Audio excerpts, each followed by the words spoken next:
Doy la más cordial bienvenida a cada uno de los alumnos y alumnas, hermanos y hermanas creyentes en Cristo Jesús, que se unen junto a nosotros en este estudio caminando a través de la Biblia. En el día de hoy queremos presentar a ustedes el libro de Nehemías, el penúltimo libro en el contexto de los libros históricos. Pero antes de continuar, no se olviden que primero deben leer el libro, porque ¿cómo va a conocer la Biblia si usted no la lee? Pues por supuesto, si usted es un alumno que está inscrito en Instituto Teológico Interdenominacional o en la Escuela Bíblica y Misionera, lo primero que debe hacer es leer la palabra de Dios para que luego lo que usted vaya a aprender sea aplicable y por supuesto lo pueda llevar a la práctica. Así que después de la lectura vamos entonces a continuar con la presentación del libro de Nehemías. El libro de Nehemías junto con el libro de Edras son dos libros muy apasionantes dentro del contexto de lo que nosotros conocemos como los libros históricos. Pero, estimado alumno, hermano y hermana, estimado oyente, son mucho más que historia. En primer lugar, son palabra de Dios, inspiración divina. Por lo tanto, es una palabra viva y eficaz. Es cierto que nos narran contexto histórico de la vida y de las vivencias, de las caídas y de los momentos alegres y hermosísimos del pueblo hebreo. Pero por sobre todas las cosas queda una enseñanza para cada uno de nosotros. En primer lugar, en este caso, Nehemías dice, es Jehová consuela, o Dios ha consolado. Por supuesto, era un hombre que estaba en una posición magistral allí, de alta posición en medio del imperio persa, y el Dios eterno sensibilizó su conciencia para que volviera a ayudar a sus compañeros que estaban allí en la alicaída Jerusalén. ¿Qué es lo que encontramos? Nehemías nos conduce por la idea de que Dios reedifica su ciudad. Este libro contiene 13 capítulos, 406 versículos y 10.483 palabras. Y por cierto que fue escrito no solo para testimonio del pueblo judío, sino que hoy una enseñanza para cada uno de nosotros. El libro nos describe los hechos de Nehemías, pero su escritor se estima que fue un escriba. Por lo tanto, lo más certero es que posiblemente fuera Edras. Una fecha posible de su escritura es entre el año 445 y el 425. El escritor ciertamente que en el momento en que empieza a describir los hechos se encuentra en la ciudad de Jerusalén. Ahora, este libro, dentro de lo que se conoce como la Biblia hebrea o Tanakh, era parte de los conocidos como Ketuvim o escritos. Junto con Edras, tal como lo dijimos, tal vez formaba un solo rollo y también, por cierto, después era parte también con el libro de Esther. Ahora, la razón por la cual se escribe este libro, Jerusalén estaba destruida y la gente desmoralizada, el muro, por cierto, que estaba ahí en un proceso de reconstrucción. Por lo tanto, se necesitaba alguien que los animara a todos. Hoy, ¿para qué nos ayuda este libro a cada uno de nosotros? Para juntarnos, para unirnos como iglesia y echar mano allí a los propósitos, a las metas que tenemos, para levantarnos, ponernos de pie y construir lo que Dios nos ha demandado, buscar almas para el reino de Dios. Nehemías llevó a cabo su reconstrucción. Ahora él está cerrando este hermoso libro. En muchos de sus párrafos, él está hablando en primera persona y a nosotros nos da la idea que es él quien lo está escribiendo.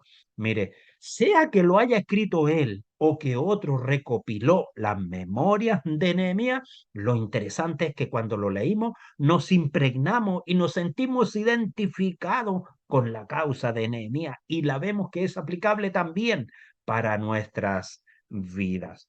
Como ha sido nuestra costumbre cada vez que pasamos por esta sección, queremos ir aprendiendo los libros desde el Génesis y en este caso tenemos que llegar hasta el libro de Esther. Bien, vamos a avanzar entonces. Aquí tenemos los cinco primeros, Génesis, Éxodo, Levítico, Número y Deuteronomio, conocido por cada uno de nosotros como el Pentateuco. Luego encontramos a Josué, Jueces, Ruth con un color verde porque son los tres primeros libros que nos muestran ahí el tiempo de la teocracia, conquista de la tierra, el gobierno de Dios, y luego Ruth, el hermoso libro que nos da las bases de la familia real. Luego tenemos la sección de la monarquía, Samuel, Reyes y Crónicas, para ir concluyendo luego con Edras, Nehemías y Esther. Y así completamos en total no solo los 12 libros históricos, sino también los 5 del Pentateuco. Yo espero que cada uno de ustedes ya los haya memorizado y, por supuesto, no necesite que les haga una pregunta para que lo puedan responder. Es parte de su responsabilidad personal como alumnos, hermanos y hermanas que estudian en un instituto, que estudian en una escuela bíblica. No necesitan un certamen para demostrar que están aprendiendo a conciencia, sin necesidad que alguien les esté haciendo un cuestionario. Así es como estudia el creyente en Cristo Jesús, a conciencia, porque desea aprender, porque tiene hambre y tiene necesidad de la palabra de Dios. En el contexto de los libros históricos en el cual se encuentra inserto el libro de Nehemías, que luego, a partir de la traducción de los 70, quedó separado de Edras y se encuentra en nuestras Biblias, por cierto, en un libro compilado totalmente independiente. Edras es un libro, Nehemías es otro libro. Ahora, lo interesante que nosotros tenemos aquí es que este libro nos muestra cuánto puede lograr Dios a través de la fidelidad y la generosidad de cada uno de los creyentes. También muestra cómo afrontar los grandes desafíos a pesar de las dificultades y peligros aparentemente infranqueables. Históricamente, una nación desposeída de su tierra raras veces tiene una segunda oportunidad para lograr su soberanía. Pero Judá era una espléndida excepción a esto, porque después de haber sido completamente vencida por los babilonios y desterrados a la fuerza, tuvo la oportunidad de volver a su patria cuando el rey persa Ciro conquistó a Babilonia y por el año 444 a.C., Nehemías dirigió esta tercera fase de retorno. Hubo dos anteriores, una a cargo de Zorobabel y otra a cargo de Edras. Y la tercera vuelta a Jerusalén estuvo a cargo de Nehemías. Él llegó a ser un funcionario público de muy alta importancia y consideración en la corte persa. Alcanzó el puesto de copero del rey Artajerjes, hombre de confianza, quien probaba los alimentos. Por lo tanto, era de fiar, lo cual era una posición de mucho honor. Y por cierto que estando en cumplimiento de sus funciones, recibió las noticias que en su pueblo, allí lejos en Jerusalén, a más de 1.500 kilómetros, las cosas no estaban muy bien. Y por cierto, allí, luego de afligir su espíritu, entró en un tiempo aproximado de 4 meses de oración y luego propone al rey su deseo. Y el rey lo escuchó y no solo eso, sino que también lo apoyó y lo envió por un tiempo prudente, el cual se alargó hasta 12 años. Finalmente, Nehemías, allí junto a sus hermanos, logró levantar el muro, restaurar las puertas y se demoraron solo 52 días. Por cierto, no fue todo fácil, hubo mucha oposición, pero frente a la oposición, Dios es quien nos concede la victoria. El libro de Nehemías está encasillado dentro de lo que nosotros conocemos como el tiempo del retorno del exilio del reino del sur. ¿Y qué es lo que podemos encontrar precisamente al interior aquí de las páginas del libro de Nehemías? Era un hombre de oración y él oró apasionadamente por su pueblo, así lo menciona el capítulo 1. Una celosa intercesión por su pueblo delante de Dios prefigura, por cierto, a nuestro gran intercesor, nuestro Señor Jesucristo, quien oró fervientemente por su pueblo y su oración como sumo sacerdote la encontramos registrada allí en Juan 17. Tanto Nehemías como el Señor Jesús tenían un profundo amor por el pueblo de Dios, el cual derramaban en oración a Dios, intercediendo por ello ante el trono. El ejemplo que encontramos de Nehemías, un líder valiente e ingenioso, a pesar de las miles de dificultades, alentó al pueblo a ponerse a trabajar, a ponerse firme, con convicción, con la lanza en una mano y con el ladrillo en la otra. Lo rápido que terminaron la construcción de los muros ha sido una inspiración para creyentes a través de los siglos que han tenido que emprender tareas de titanes para la gloria de Dios. También lo que aprendemos a través de Nehemías es que la oración es de vital importancia para los seguidores de Dios en momentos de gran dificultad. Nehemías oró en busca de dirección divina. ¿Cómo debemos de hacerlo nosotros cada vez que estemos frente a una decisión importante o una encrucijada de la vida? Ahora, lo que nosotros podemos comprender a través de los breves capítulos de Nehemías es que primero tenemos ahí una línea de tiempo desde el capítulo 1 al capítulo 12, en el cual están insertos aproximadamente hasta el año 445 antes de Cristo, y luego seguido un periodo de tiempo más de aproximadamente 20 años, lo que nos hace llegar aproximadamente hasta el capítulo 12.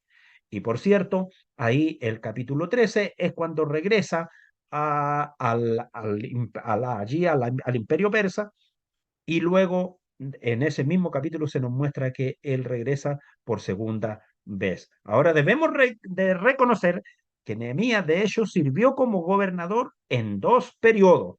El primer periodo, que está comprendido entre los capítulos 5 y 13, versículo 6, y el segundo periodo comenzando después en el año 424 y que se extendió más allá del 410, y esto comprende la parte final del capítulo 13 del versículo 7 en adelante. En este breve diaporama podemos ver que ha sido muy útil porque lo hemos usado para estudiar los distintos libros, Esdras, Nehemías y por cierto también el libro de Esther. Y aquí tenemos en la parte inferior tenemos los tiempos, es decir, los años, y en la parte superior de color celeste y azul en distintas variedades están los distintos reyes que se sucedieron en el imperio medo-persa: Ciro, Darío, Asuero o Jerjes y Artajerjes, que fue el último. De igual manera también tenemos la acción de los profetas.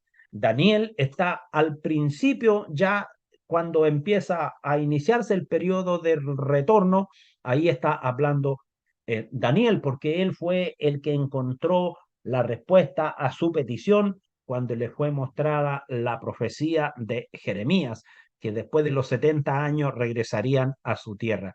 Y eso fue algo maravilloso que animó al pueblo y, por cierto, pudieron tomar camino al retorno.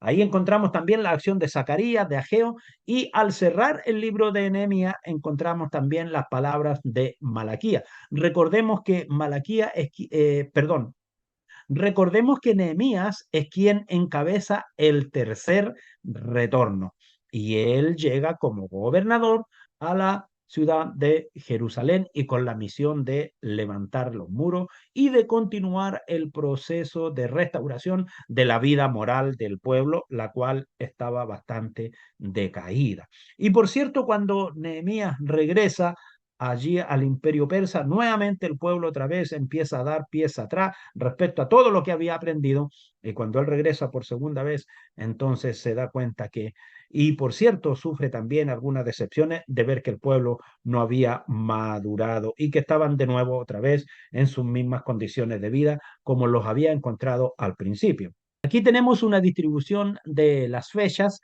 en las cuales encontramos inserto en una forma cronológica el libro de Esdras, el libro de Esther y el libro de Nehemías. Esto es a causa de la situación política y del tiempo de los reyes, porque en el caso del libro de Esther se desarrolla entre el año 484 y el 465, cuando era rey Asuero o Jerjes, ya sea en hebreo o en griego. Y Esdras, del capítulo 1 al capítulo 6, comprende desde el 536 al 516, que es el tiempo de la restauración del templo, que inició la construcción en el 536, se detuvo en el 520 y luego desde el 520 al 516 fue, digamos, el término de la reconstrucción y se demoraron 4 años. Luego vemos nuevamente igual el libro de Edra, ahora con las reformas, pero ahora en el año 458 al año 444. Y en ese mismo tiempo, desde el año 44 al 425, está la reconstrucción de los muros bajo Nehemías, que comprende los capítulos 1 al capítulo 13. Y en este mapa muy sencillo que nos ha acompañado durante todo nuestro peregrinar, nuestro transitar, nuestro camino, que hemos hecho algunos altos por allí, pero hemos estado siempre en este mismo mapa, no nos hemos salido. Note usted que la historia de la Biblia, desde Génesis hasta el Apocalipsis, se desarrolla en esta área: el mar Mediterráneo, el mar Negro, el mar Caspio, el Golfo Pérsico, el mar Rojo, el área de Canaán, el área de Asiria, el área de la Mesopotamia, de la Babilonia, y distintos nombres que van tomando estos territorios a medida que van pasando los siglos y distintas masas humanas se van moviendo y van manifestando sus intereses personales, van cambiando, podríamos decir, las mismas tierras, pero van cambiando de dueños, de dueños. ¿Cuántos imperios pasaron por aquí? Nosotros, en el contexto de los libros históricos, hemos hablado del imperio sirio, del asirio, del imperio babilónico, del imperio medo-persa, después tenemos el imperio griego y después viene el imperio romano. Y siempre el mismo territorio. Notemos las huellas de los viajes en los distintos procesos de retorno hacia Jerusalén, en el caso de Nehemías, que hizo la tercera ruta.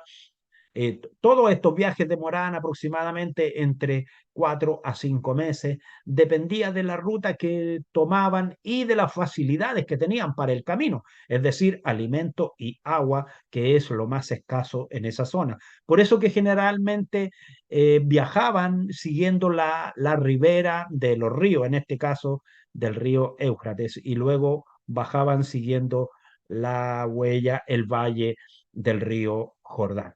Y de igual manera, de esa forma podían llegar hasta Egipto. En cuanto a los nombres del libro, en hebreo se le llama Nehemyah o Jehová consuela. Ahora, en la versión de los 70 se conoce como Nehemías, que es el nombre en griego, nombre propio y, por cierto, transliterado también al latín. En nuestras Biblias en español lo encontramos como Nehemías y que significa Dios ha consolado o Dios consuela. Ahora se considera, por lo descrito en el libro, que gran parte de este fue extraído de los diarios personales de Nehemías, porque toda la narración está en primera persona. Y escrito, por cierto, desde la perspectiva de Nehemías. Así lo muestran algunas citas que tenemos allí en el capítulo 1, del 1 al 7, en el capítulo 12, del 27 al 43, el capítulo 13, del 4 al 31.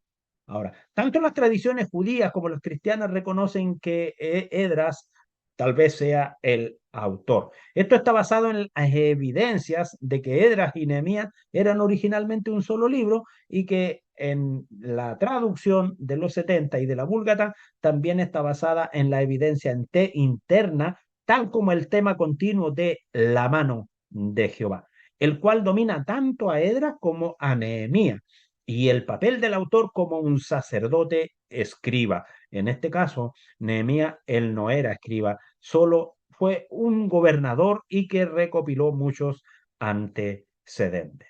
Los acontecimientos de Nehemías comienzan aproximadamente a finales del año 446 a.C. y en año 20 del rey persa Artajerjes. Así está señalado allí en el primer versículo del capítulo 1, en un periodo comprendido aproximadamente entre el 463 y el 435. El libro sigue cronológicamente a partir del primer término de Nehemías como gobernador en Jerusalén, que el espacio que cubre entre Nehemías capítulo 1 y capítulo 12, y luego su segundo periodo posiblemente en el 424 Cristo, posterior al capítulo 13, versículo 7 en adelante. Hemos mencionado algunas características referentes al escritor, también hemos hablado en lo que respecta a su ubicación cronológica en el tiempo y quiero compartir en este momento la importancia aprendiendo de la oración eficaz de Nehemías. Y es lo que nosotros encontramos allí en el capítulo 1, versículo 4 y también hasta el versículo 11. Después de recibir las malas noticias acerca del estado de los muros de Jerusalén, ¿qué es lo que hace Nehemías? Incluyó a Dios en sus planes y en la preocupación de Nehemías y preparó el corazón y le dio espacio a Dios para que Él obrara. La pregunta es para nosotros ahora: ¿cuán a menudo vuelca usted su corazón a Dios y cuán a menudo le hace una petición específica para que Él la conteste? Y esto es muy interesante porque generalmente nosotros aprendimos algunas oraciones así como que son medias enmarcadas dentro de un protocolo. Señor, te damos gracias por todo lo que ha hecho por mí. ¿Por qué no le detallas las cosas por las cuales necesitas darle gracias? Señor, te pido porque tú conoces mi necesidad. Pero ¿por qué no le dices cuál es tu necesidad para que el Señor responda? Eso es lo que nos enseña Nehemías a través de su oración. En el capítulo 2:4 dice: durante la conversación con el rey se dio allí una situación. Aquí es donde usted me puede ayudar, oh Dios eterno, en esa conversación que él tuvo con el rey y dijo y pidió oración. Colocó, por cierto, los resultados esperados en las manos de Dios y el dar a Dios el crédito por lo que sucede antes de que suceda evita que tomemos más crédito de los que realmente debemos nosotros tener. Mire, es una gran realidad. Nosotros siempre damos gracias y lo explotamos y lo contamos una y otra vez cuando las cosas nos salen bien. Pero cuando las cosas se dan mal, nunca las contamos, nunca aceptamos de que Dios es soberano sobre nuestra vida. Siempre tratamos de buscar la manera de contar lo bonito y no contar las verdades. La escritura no oculta absolutamente nada. Cuenta las cosas buenas y también cuenta las cosas malas. Fíjese que, en primer lugar, también en Nehemías nos enseña que es importante la reflexión sobre los propios esfuerzos por servir a Dios. ¿Y qué dice Nehemías? Dios, acuérdate de mí. Fíjese que en el libro de Nehemías, que es tan cortito, se menciona 7 veces el acuérdate, con distintas terminaciones. El otro libro que tiene muchos acuérdate es el Salmos y también Deuteronomio. No encontramos tantos acuérdate como encontramos en Salmos, Deuteronomio y Nehemías. Nehemías tiene 7 acuérdate.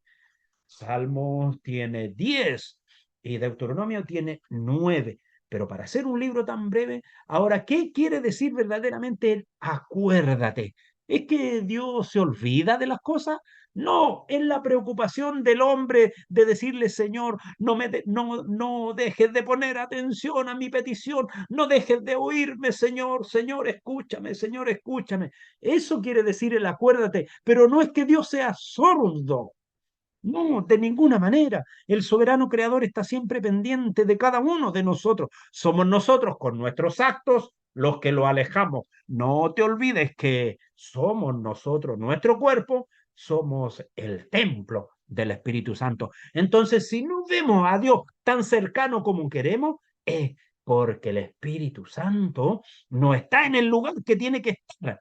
Y somos nosotros los que estamos dominando, no es el Dios eterno, porque el Espíritu Santo está un poquito lejos, está un poquito retirado. Nuestro orgullo, nuestra vanidad, nuestras propias pasiones, nuestra manera personal de vida es lo que echa fuera al Espíritu Santo. Entonces el Dios eterno, ¿cómo va a responder? Pero Nehemías dice: acuérdate, acuérdate, tenme presente, mírame en cada instante porque te necesito.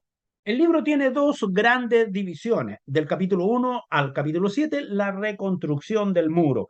Tenemos en el capítulo 1 la oración de Nehemías, de la cual brota desde lo más profundo de su ser delante de Dios por Jerusalén. Luego, en el capítulo 2, allí cuando Artajerjes envía a Nehemías a Jerusalén. En el capítulo 3, el reparto del trabajo, el comienzo del trabajo. El capítulo 4, las precauciones contra los enemigos. Y el capítulo 5, la usura de los enemigos. Y el capítulo 7, los que volvieron con Zorobabel. 49.600 y tantas personas, casi 50.000. Y luego tenemos las reformas y el avivamiento del capítulo 8 al 13. Ahí encontramos en el capítulo 9, Esdras confiesa los pecados de Israel. y luego el pacto del pueblo a la obediencia a la ley de Dios. Capítulo 11, los habitantes de Jerusalén, y luego el capítulo 12, la dedicación del muro, los cambios en la convivencia dentro de la ciudad. Y luego el capítulo 13 son las reformas. En forma general, en breves líneas, tenemos el contenido del libro. El capítulo 1 y 2, el viaje de Nehemías a Jerusalén. El capítulo 3 al 4, el inicio de la reconstrucción de los muros. El del 5 al 7, la oposición y los muros construidos. Y del 8 al 10, la lectura de la ley y el avivamiento.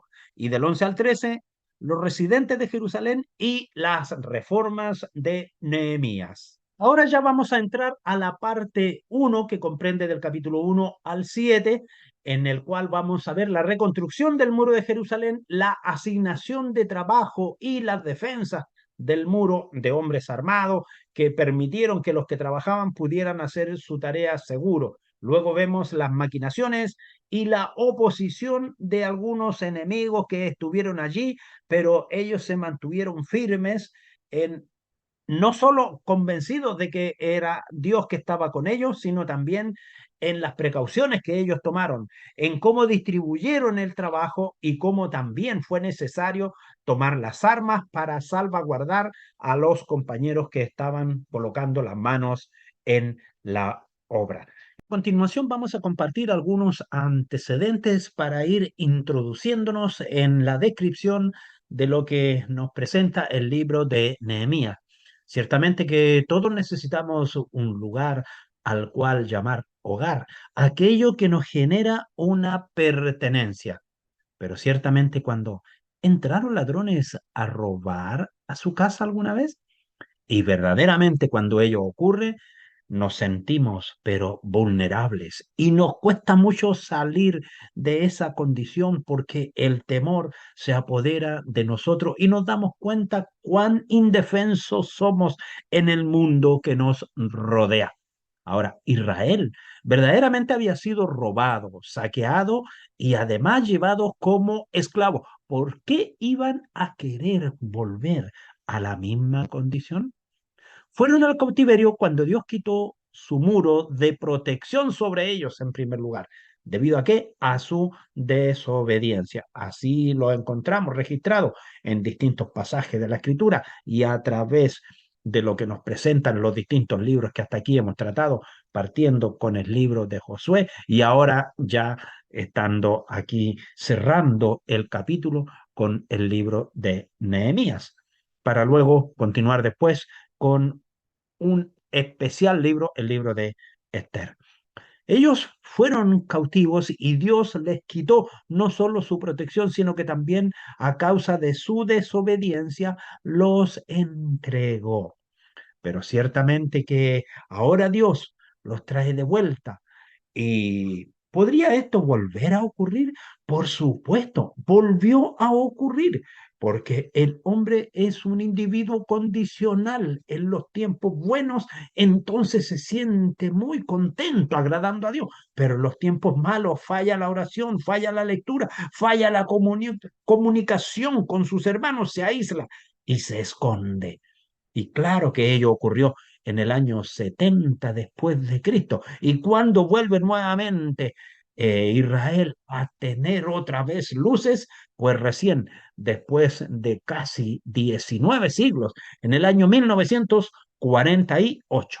Ahora entrando en el viaje de Nehemías a Jerusalén, nosotros debemos de recordar que Zorobabel había reconstruido el templo y con él habían viajado aproximadamente 50.000 personas, 49.000 y fracción, pero se cierra en ese número para una cifra mnemotécnica y que permite evaluar verdaderamente cuántas personas fueron las que estuvieron allí. Y Edras, por cierto, había traído el culto de adoración otra vez al templo. Y también había Edra hecho allí algunas reformas religiosas, pero aún así todavía el trabajo no estaba terminado. Nehemías no era ni sacerdote ni levita, era un administrador altamente competente y pertenecía al círculo íntimo del rey Artajerjes. Así es como lo vamos a empezar a investigar paso a paso.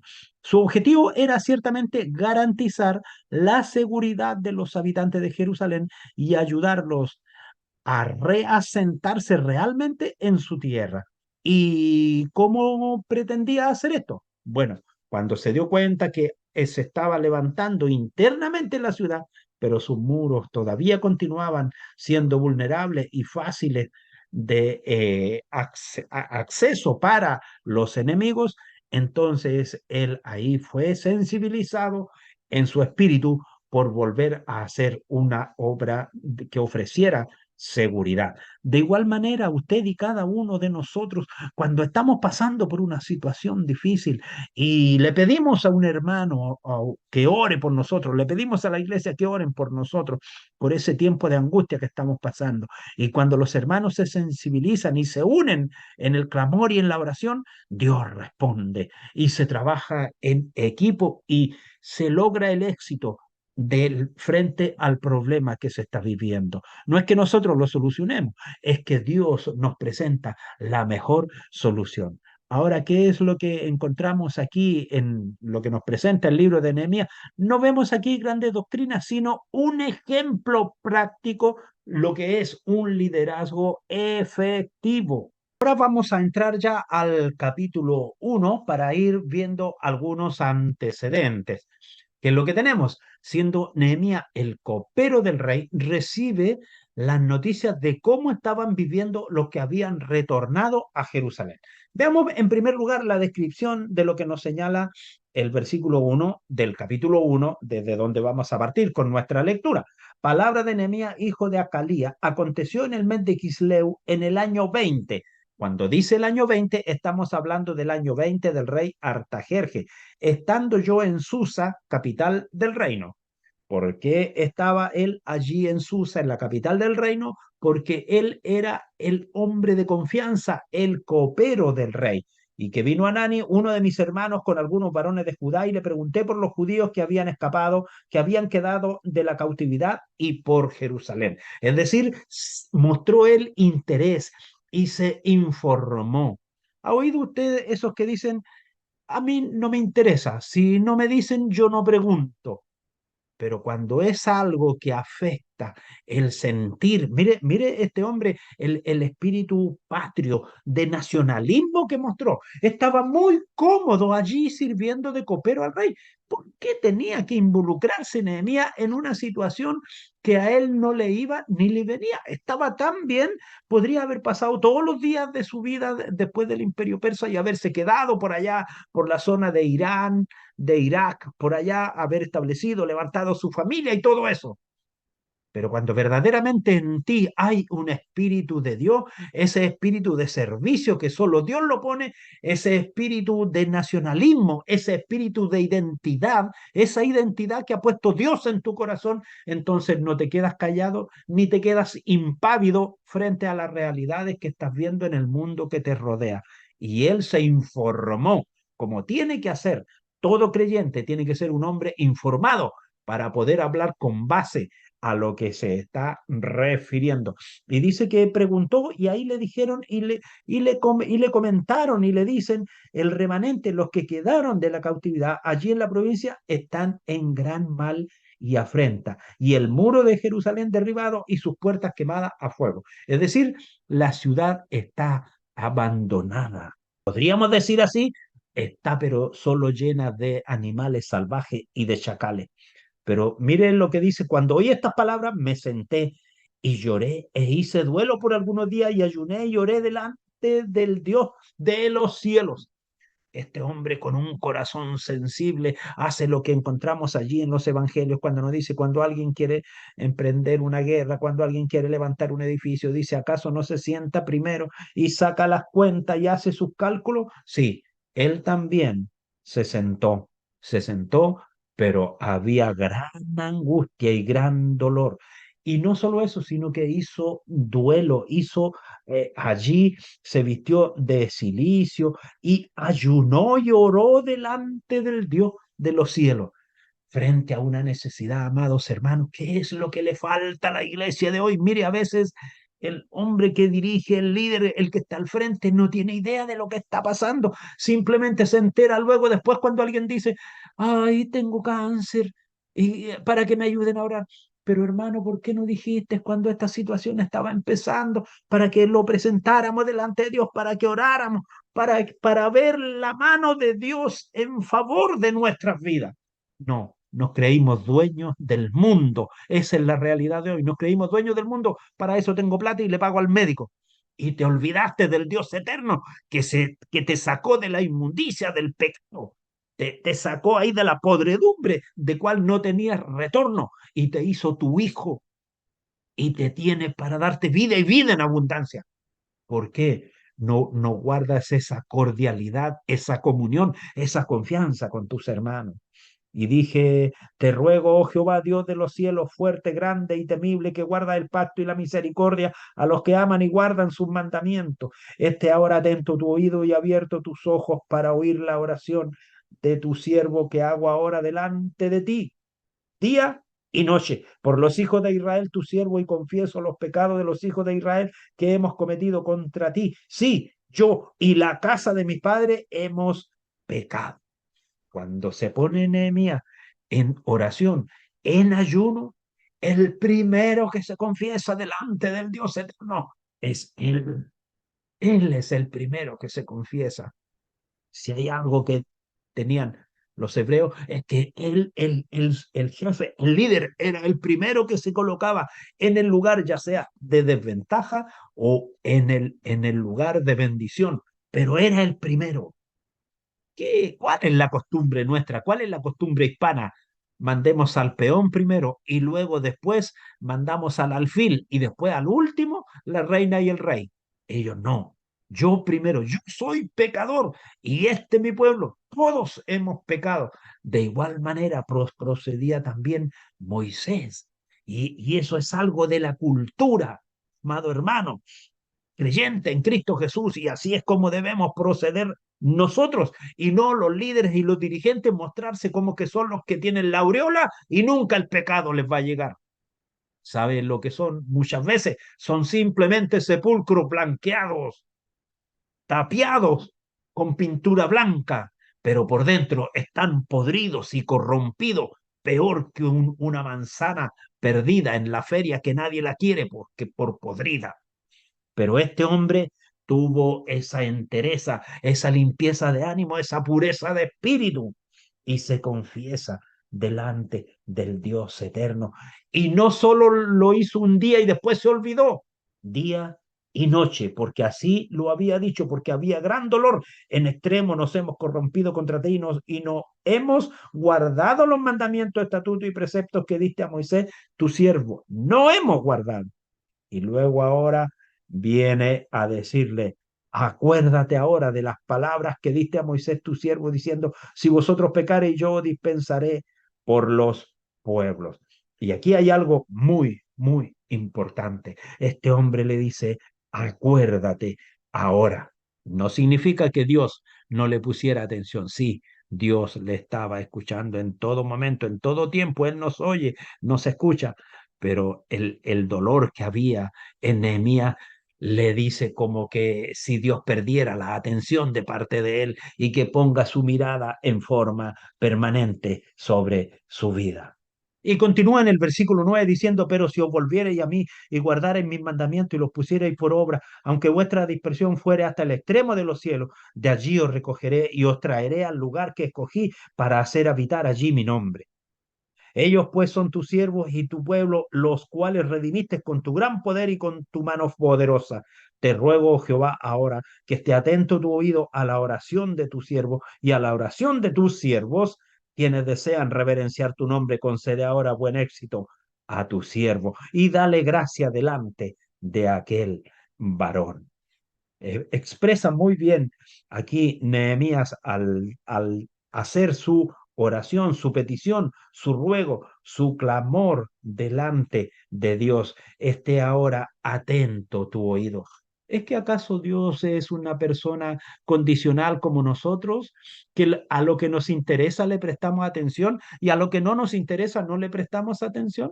Pues Dios está siempre con su oído atento, pero en la necesidad, en el clamor. Nehemías viendo su necesidad y en su clamor él le dice, esté atento tu oído. ¿Acaso no sabía Nehemías que el oído de Dios está permanentemente sobre cada uno de nosotros, que antes que digamos palabra él ya la sabe? Sí, lo sabía, pero era su clamor, esa sinceridad con la cual el hombre debe clamar delante de Dios, el hombre y la mujer. Y luego señala en una frase así muy escueta y breve, dice, porque yo servía de copero al rey. Y así termina el capítulo 1 de esta sección, porque yo servía de copero al rey. Dice, ahora, ¿por qué recalca que él servía de copero al rey? Porque era una persona importante dentro del quehacer de la vida en la corte. Por eso él señala esta particular información, porque yo servía de copero al rey. Y él estaba allí precisamente tratando de, en su clamor y en su oración, ya habían pasado aproximadamente 3 a 4 meses. Bueno, recibió la información en el mes de Kisleu. Luego, después, cuando va a hablar con el rey, cuando se presenta delante de él y el rey se da cuenta que está con una situación emocional que da un semblante poco grato, ya habían pasado, claro, 4 meses. Y en ese tiempo él llega a hablar con el rey. Entrando aquí al capítulo 2, ¿qué nos encontramos? Precisamente, habían pasado 4 meses después en los cuales llegó la oportunidad. Dios eterno, el Dios eterno, le da la oportunidad a Nehemías de hablar con el rey. El rey notó que estaba triste y le pregunta cuál es la razón. Y Nehemías le contestó que su ciudad se hallaba en ruina. Y el rey le pregunta si nosotros podemos ver ahí los versículos. Y dice el versículo 1, por ejemplo, y como yo no había estado antes triste en su presencia, me dijo el rey, ¿por qué estás triste tu rostro? Pues no estás enfermo. No es esto sino quebranto de corazón. Eso fue lo que dijo el rey. Entonces, al decir esas palabras del rey, entonces temí en gran manera. ¿Por qué razón? Porque él era un hombre de confianza. Entonces, si él como hombre de confianza estaba triste delante del rey, lo que el rey se podía imaginar que algo estaba urdiendo y que estaba nervioso y que posiblemente era parte de algún séquito que quería darle una celada al rey y quitarle la vida. Por eso sintió temor Nehemías cuando el rey le dice esas palabras. Y él dijo al rey, para siempre viva el rey, ¿cómo no estará triste mi rostro cuando la ciudad, casa de los sepulcros de mis padres, está desierta y sus puertas consumidas por el fuego? Me dijo el rey, ¿qué cosa pides entonces? Oré al Dios de los cielos. Cuando el rey le dice, ¿qué cosa pide? O sea, ¿qué quieres? Y él oró en ese instante, Señor, dame claridad, ilumíname, de modo que mis palabras lleguen ante mi Señor. Y dije al rey, si le place al rey y tu siervo ha hallado gracia delante de ti, envíame a Judá, a la ciudad de los sepulcros de mis padres, y la reedificaré. ¿Y qué le responde el rey? Entonces el rey me dijo, y la reina estaba sentado al lado de él, ¿cuánto durará tu viaje y cuándo volverás? Y agradó al rey enviarme después que yo le señalé el tiempo. Bueno, el tiempo que estuvo verdaderamente Nehemías en su primer viaje en Jerusalén fueron 12 años. Y eso está expresado allí en el capítulo 5 versículo 14 y también en el capítulo 13, versículo 6. Y por cierto que el rey no lo dejó solo, sino que lo apoyó de tal forma que Nehemías parte, pero no solo con la palabra del rey, sino que también hubo un gran apoyo. ¿Qué es lo que ocurre? Dice, además, dije al rey, si le place al rey que me den cartas para los gobernadores al otro lado del río para que me franqueen el paso hasta que llegue a Judá. ¿Por qué razón? Él se encontraba entre el río Tigris y el Éufrates, por lo tanto tenía que cruzar el Tigris y al otro lado del río habían otros gobernadores y en el área de Canaán también habían otros gobernadores. Entonces tenía que llevar cartas que le abrieran camino. Y aparte de eso, cartas para Asaf, guarda del bosque, para que me dé madera para enmaderar las puertas del palacio y para el muro de la ciudad y la casa en la cual yo estaré. Y me lo concedió el rey según la benéfica mano de Jehová sobre mí. ¿Quién actuó? ¿Quién actuó finalmente ante el problema que tenía Nehemías? ¿Fue el rey? Fue la mano de Dios, gloria a Dios, fue la mano de Dios, así señala el versículo 8. Y luego dice, vine luego a los gobernadores del otro lado del río y les di las cartas y el rey envió conmigo capitanes del ejército y gente de a caballo. Es decir, lo envió con un séquito de seguridad, de modo que cuando lo veían, no veían a un hombre solo caminando con peregrinos, no, veían un destacamento militar bien preparado que llevaban a un enviado, llevaban a un embajador, que era Nehemías, que iba a ser puesto como gobernador en esa lejana tierra. Pero, siempre hay un pero en las cosas que parecen que van bien, siempre hay un pero, que no duerme, que no descansa y está siempre procurando la manera de hacerte mal. Satanás, Satanás.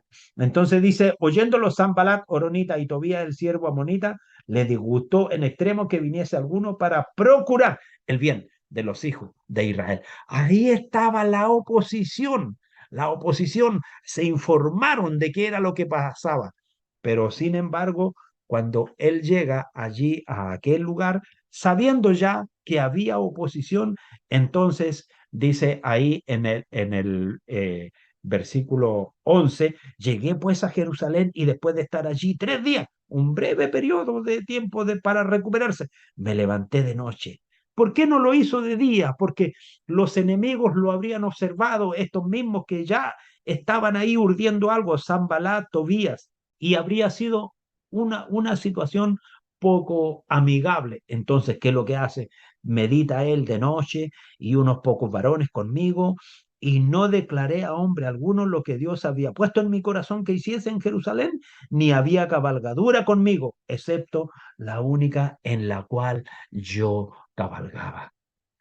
Y cuando llegó el momento, entonces Nehemías informa al pueblo de lo que él le había pedido al rey de Persia y lo que el rey también le había dado a él y bajo qué autoridad y qué era lo que finalmente había que hacer allí en Jerusalén. Entonces, ¿qué eso es lo que hace este gran hombre? Anima a ese pueblo para que tomen fuerza y que independiente de la oposición, que se pusieran de pie y que dieran adelante, porque quien estaba con ellos era superior a las fuerzas que ellos tenían ante sus ojos y que nada podría detener la reconstrucción del muro y las puertas de la ciudad. Aquí en esta imagen tenemos este inserto de lo que podría ser lo que eran en su momento los muros de la ciudad de Jerusalén de aquella época, de la ciudad antigua. Y dice, y salí de noche por la puerta del valle hacia la fuente del dragón. Cuando nosotros miramos precisamente aquí, podemos ver en este punto, ahí está la puerta del valle.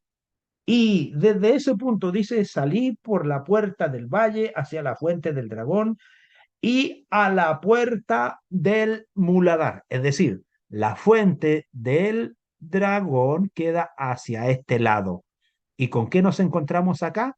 Con la puerta del muladar. Y voy a aclarar inmediatamente este punto porque más de alguno se debe preguntar que la puerta del muladar no es la puerta por donde pasan las mulas. No, la puerta del muladar significa la puerta de la basura. En estricto rigor, en hebreo, la puerta del estiercolero. Por esa puerta se sacaba todo tipo de basura de la ciudad y se tiraba ahí en una zona llamado el Valle de Inón, o también conocido como el Jena, el Valle de Inón. Y observé los muros de Jerusalén que estaban derribados y sus puertas que estaban consumidas por el fuego. Pasé luego a la puerta de la fuente y al estanque del rey, es decir, se fue dando la vuelta, dio la vuelta aquí, pasó la puerta de la fuente, el estanque del rey, y luego sigue, dice, pero no había lugar por donde pasase la cabalgadura en que iba. Y subí de noche por el torrente y observé el muro y di la vuelta y entré por la puerta del valle. Es decir, no pudo seguir y luego se devuelve por fuera y entra nuevamente por la puerta del valle y me volví. Y no sabían los oficiales a dónde yo había ido, ni qué había hecho, ni hasta dónde lo había declarado yo a los judíos y sacerdotes, ni a los nobles, ni a los oficiales, ni a los demás que hacían la obra.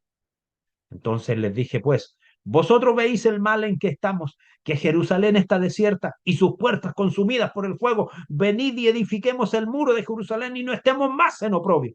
Entonces les declaré cómo la mano de mi Dios había sido buena sobre mí y asimismo las palabras que el rey me había dicho y dijeron, levantémonos y edifiquemos. Así esforzaron sus manos para bien.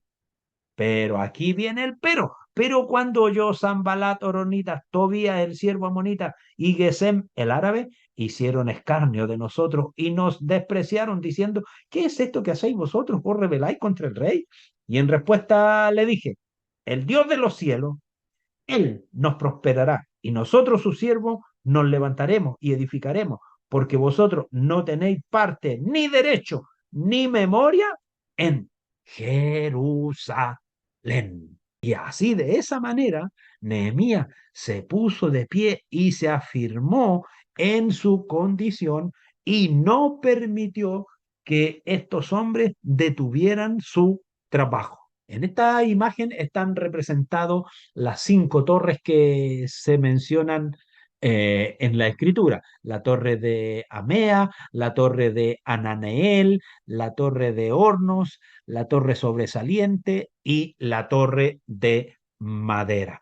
Ni por mucho que sus enemigos se habían burlado de ellos y los despreciaron, y por cierto que también los acusaron de rebelarse contra el rey, sin embargo, la respuesta de Nehemías fue contundente. El Dios del cielo nos ayudará a tener éxito. Nosotros, sus siervos, comenzaremos a reconstruir esta muralla y ustedes no tienen ninguna parte ni derecho legal o reclamo histórico sobre Jerusalén. Ya ese es el versículo cerrando el capítulo 2. Los verdaderos adoradores de Dios eran los que tenían el derecho legal en Jerusalén, los judíos, y no así los oronitas, amonitas, ni los árabes. ¿Con qué nos vamos a encontrar ahora en el capítulo siguiente? Y amables alumnos, no nos hemos dado cuenta cómo ha transcurrido el tiempo, pero la verdad es que para que no sea tan extenso, vamos a dividir la explicación del libro de Nehemías en 2 partes. Así que les agradezco hasta aquí su atención. Vamos a un break, nos tomamos un café y continuamos con la segunda parte. Pero no se retiren, porque los estaré esperando. No yo, el Dios eterno, porque los quiere bendecir.